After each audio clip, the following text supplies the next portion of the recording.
We're almost at Halloween and I'm still at the Myers house, although if I heard that Michael was on the loose, I sure as hell wouldn't hang around here, let alone chill out and listen to records while watching a movie. But you know, I'm not dumb. But anywho, today we're checking out a mini timeline of a film that we featured recently on Dead Last, but now we're taking a look at the short timeline of the Happy Death Day films to see if they have some continuity, or if we just kill it so it starts all over again. We begin back in 2017 with Happy Death Day, and we're on a college campus and meet Tree. And immediately we get a shot of her phone, which tells us that it's Monday, September 18th. That's how it fell in 2017, so we're likely in real time here, and she wakes up in an unfamiliar room of a guy with an MST3K poster, They Live poster, and Repo Man poster, so we know right away that this is a solid dude. We're briefly introduced to Ryan, and it appears as if Tree is a bit of a self-absorbed brat, as it's also her birthday, and her roommate makes her a cupcake, which she throws away, and is sleeping with her married professor. That night, while walking to a party, she is attacked by a person in a baby mask, which is their school's mascot, and stabbed and killed. However, instead of just dying, she wakes up again in Carter's bed. She relives the exact events of the day again, and we find out that Tree's mom had passed away a short while ago. There's these mysterious rolling blackouts happening that are unexplained here, and the director stated that they were Easter eggs throughout the film about the cause of the time loops, and it's assumed that they are part of that. But also, if I can rewind a second, this is the very intro to the film. What's this noise before her looping starts? We'll get back to that, and that night, she's killed again. She ends up right back in Carter's bed and everything repeats again, and she tries to just stay at home, but the killer shows up there again, proving that they're definitely targeting Tree. She starts to try to figure out who is killing her, and she makes this list of suspects, and it's not the dude she used to date. And I guess each day she writes a new list and then scratches all the suspects off, but the markings look the same each day, like the multiple crosses through Nick. Seems that the deaths are taking a toll on her body, and while hiding in a parking garage, there's this car with a registration tag that expires in April of 2016. So that may also be our year, although September 18th wasn't on a Monday then, so that tag may just be wrong. It stated her mom died 3 years ago, and she finds out that the killer is an escaped murderer who's in the hospital. She starts to figure it all out. But I get up again? You're never gonna keep me down? She tries to be better and apologizes to Lori and manages to kill the psycho and celebrates with Carter and that cupcake. Unexpectedly, she still loops, and she figures out that Lori is the killer and poisoned her with the cupcake because she was in love with the teacher Tree was boning, and they fight, but Lori gets knocked out a window. Tree gets together with Carter, who talks about Groundhog Day with her, and she's never seen it, and he still stays with her for some reason.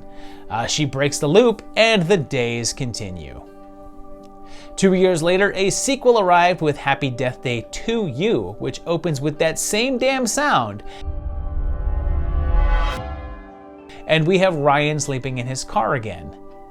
If you're like really paying attention to the two, you find out who was shouting "shut up" every morning to wake Tree up, which is kind of weird because it's then revealed to be the 19th, the Tuesday at the ending of the last one. So, and there was no one yelling "shut up," or at least not audible. So I guess it's a different instance, and that tuba dude just really couldn't take a hint. Ryan then goes to the science center, and there's this poster, which doesn't give the date, but I have a lot to say. First of all, hey, this is the same background I use for the 80s project sometimes, and then it's for the Time Rider Club, and it's clearly supposed to look like this, the poster for the 80s movie Time Rider, which is a Fred Ward movie, which is probably the greatest film in which a man goes back in time and bangs his great-grandmother and impregnates her to become his own ancestor. Turns out they did this big quantum mechanics experiment yesterday at 12:01 a.m. and oddly, Ryan gets texts that are of him at that moment that are marked as May 18th. But we know it's September 19th, so his settings are just off. And it turns out that the baby-faced killer is on the loose again, and oh no, now Ryan is looping. He tells Tree, who recaps the story, and they go to try to find the killer. They figure out his machine created the loop, and adding to the date confusion, Tree's phone, which was accurate just a day ago, now says that it's Monday, December 11th. So what's weird is that's clearly not the correct date, but that is how the date fell in 2017. So I guess it's confirming that a bit, even with being wrong. The killer is then revealed to be Ryan himself, and Ryan 1 activates the machine, which explodes and puts Tree back to Monday the 18th. And and her phone is correct again. And here's something minor, but back here is a copy of a pretty indie comic called Pulse of Power, and this issue apparently came out in August of 2017, so that's again backed up. But there's minor differences, like Danielle isn't there, and there's no cupcake, as it seems like Tree has actually been sent into a different parallel universe. Here, Carter and Danielle are a thing, and her mom's alive.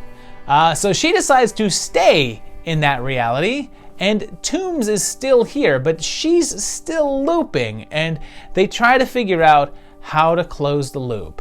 And then there's a plan in which they have to test a bunch of algorithms over time, with Tree figuring things out. And instead of being chased by a killer, she opts for suicide, so ends up killing herself over and over again. Choosing some really painful ways to do so, like why would she choose some of these methods?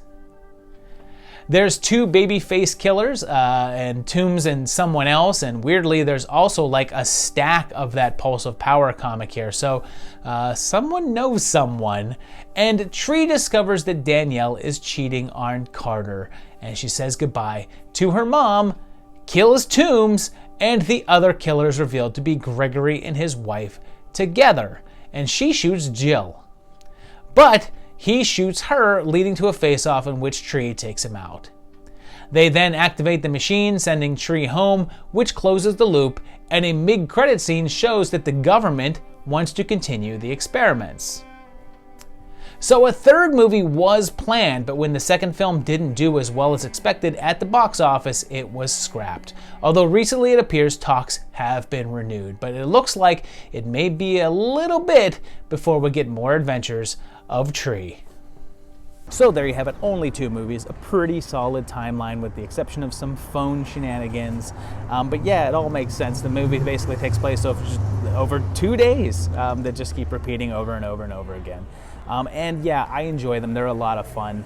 I think that the first movie on its own is just a great self-contained film, but then when you watch it back to back with the second one, it actually feels like a continuation of the same story. I feel like the second one, going into the science fiction stuff, kind of damps down a little bit of the first movie, but it still works in my mind. I like either one of these. They're both great flicks. I'd like to see where they could take the storyline further, but I'm also fine with it just being exactly where it is. If you enjoyed these as much as I do, please let me know down below in the comments. Of course, hit that like button on the video, subscribe to the channel if you like what you see, and check out my patrons at patreon.com/movietimelines. I know I'd appreciate it if you go there, check it out, and otherwise I'll see you very shortly for another great video. Thanks a lot, guys, and bye-bye.